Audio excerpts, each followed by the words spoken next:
닥치고 출발해.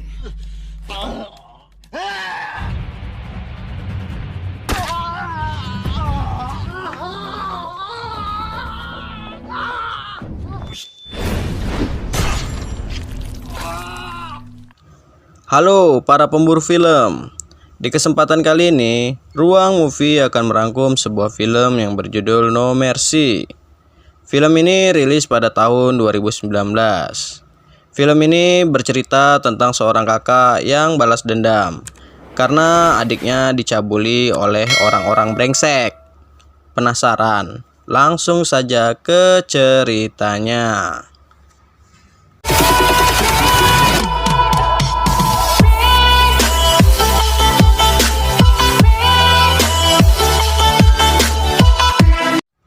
Di awal cerita, kita akan diperlihatkan seorang wanita yang baru keluar dari penjara.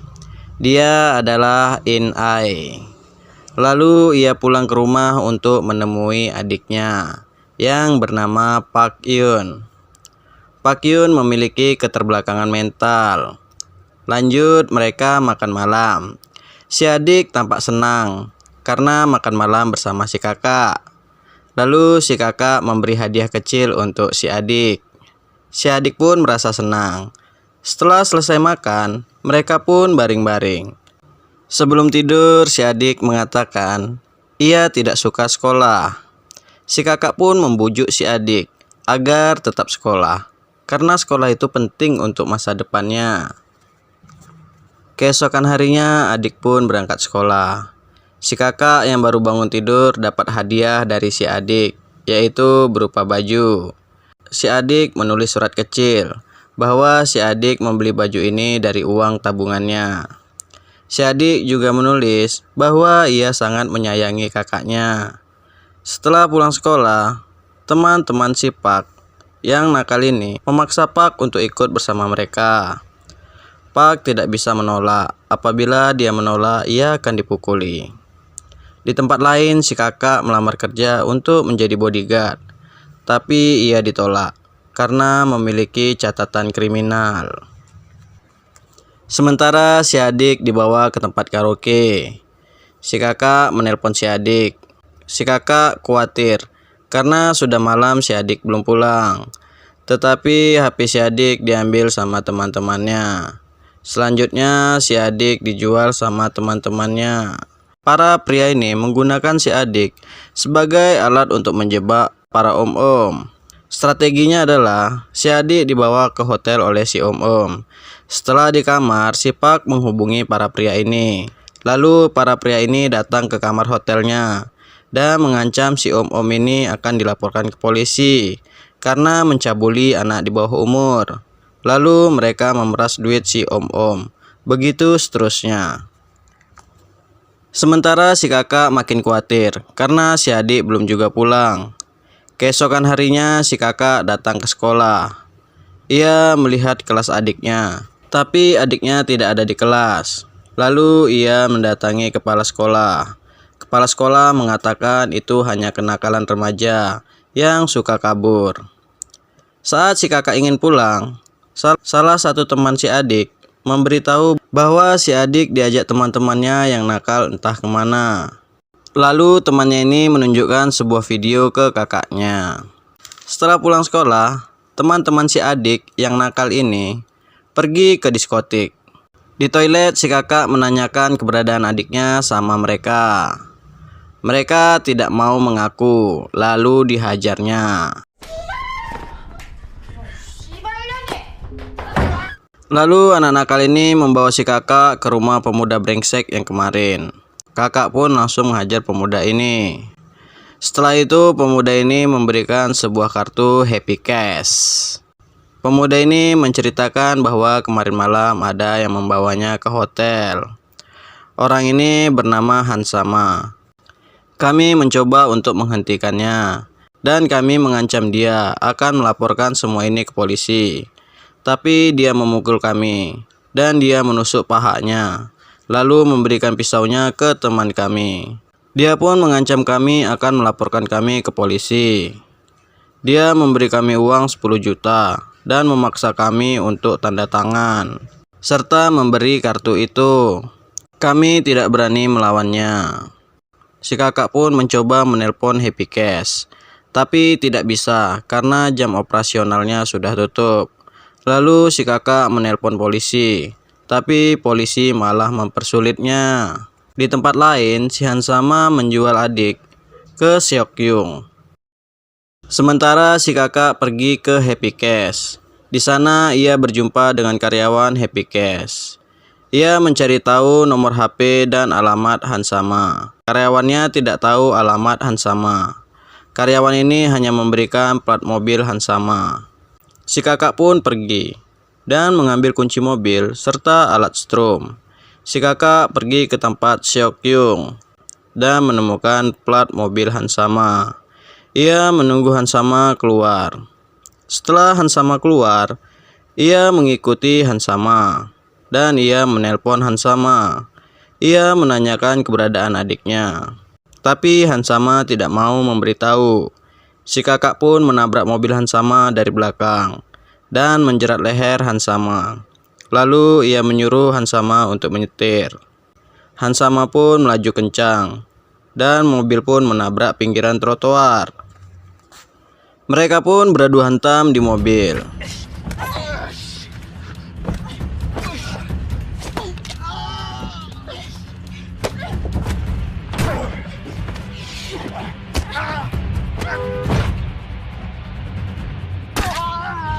Si kakak pun memenangkan pertempuran ini dan memasukkan Hansama ke jok mobil. Lalu si kakak mengambil HP Hansama. Ia menelpon Seok-Yung. Seok-Yung mengatakan uangnya sudah kuambil. Dan Seok-Yung bertanya, ini siapa? Si kakak menjawab, ini asistennya. Dan Seok-Yung mengatakan, tenang saja, dia sudah kukirim. Si kakak pun mendatangi Seok-Yung. Setelah sampai, si kakak menghajar asisten serta karyawan Seok-Yung. Setelah itu, si kakak bertemu dengan Seok-Yung.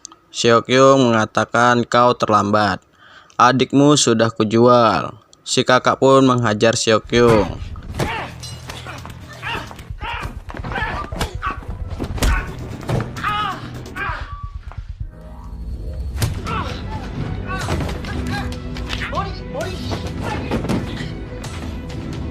Lalu asistennya mengatakan, sekitar 1 atau 2 jam yang lalu, ada pria memakai jas hitam yang menjemputnya. Sebelumnya adikmu mencoba untuk menelpon kamu, tapi kamu tidak angkat teleponnya. Lalu si kakak membunuh Seok-Yung. Lalu si kakak minta nomor telepon, yaitu nomor telepon siapa yang dihubungi adiknya. Si kakak pun pergi. Sementara si adik dibawa sama pria. Pria ini bernama Jung-woo. Jung-woo berhenti dan hendak membeli makanan. Si adik pun berusaha untuk kabur. Dia naik bus, tapi si Jung tahu dan si adik dibawa kembali. Jung-woo membawa si adik ke tempat sebuah bangunan. Di perjalanan, si kakak menghajar si Hansama dan mencampakkan si Hansama. Kakak pun melanjutkan perjalanannya.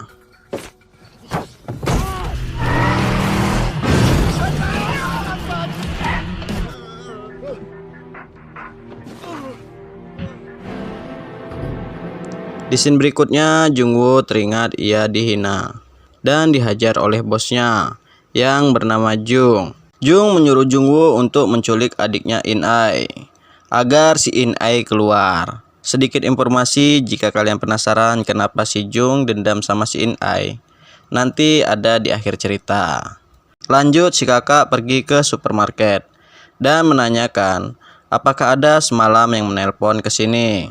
Lalu si ibu ini menanyakan ke suaminya dan ia menanyakan apa ada yang menelpon semalam. Lalu suaminya mengatakan ada dan ia meminta uang tebusan. Si bapak ini mengira si kakaklah yang meminta uang. Si kakak dan istrinya kaget.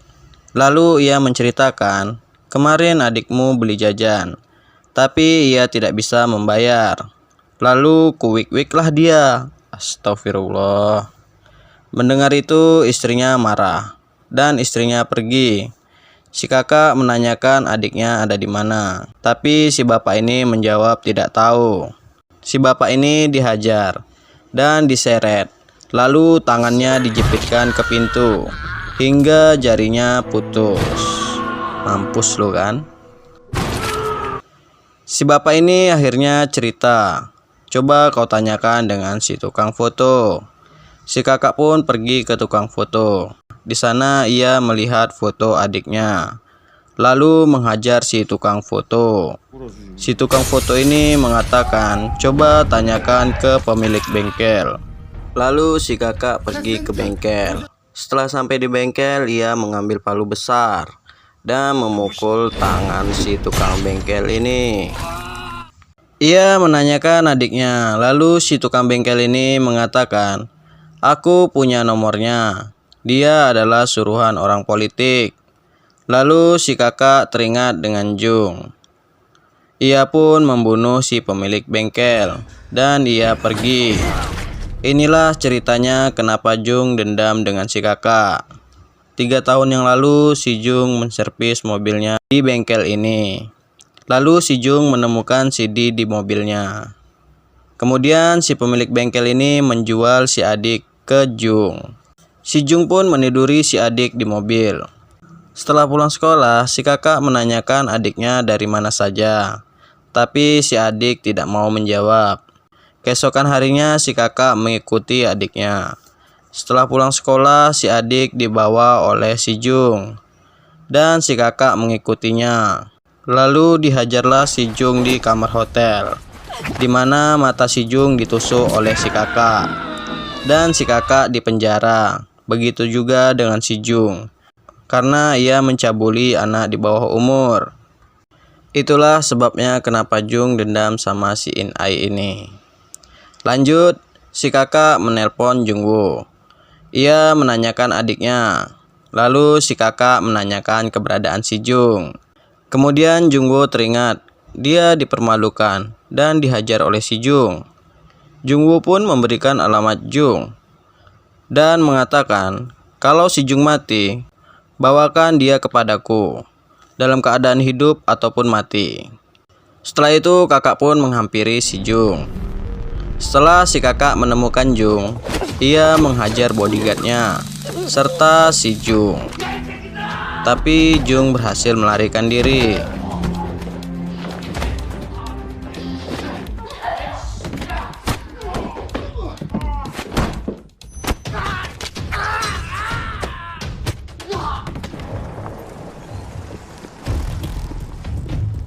Dan ia menelpon Jungwoo untuk menyuntik mati si adik.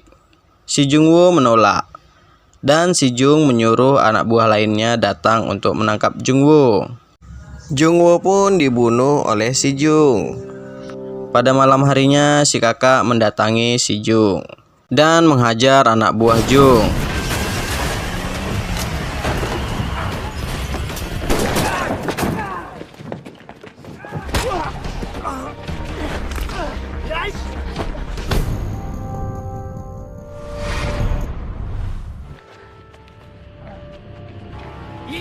Setelah berhasil melewati anak buah Jung, ia mencari Jung dan melihat adiknya.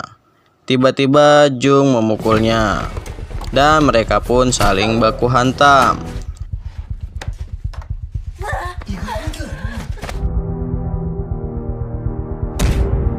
Si kakak memukul Jung hingga tewas. Lalu si kakak membawa pulang adiknya. Dan si kakak pun akan membawa adiknya pergi ke kota yang lebih aman. Dan akhirnya mereka pergi dari kota itu. Cerita pun berakhir. Terima kasih bagi kalian yang sudah menonton video ini sampai habis. Bagi kalian yang ingin request film untuk dirangkum, kalian bisa ketik di kolom komentar. Sampai jumpa di video Ruang Movie selanjutnya. Bye bye.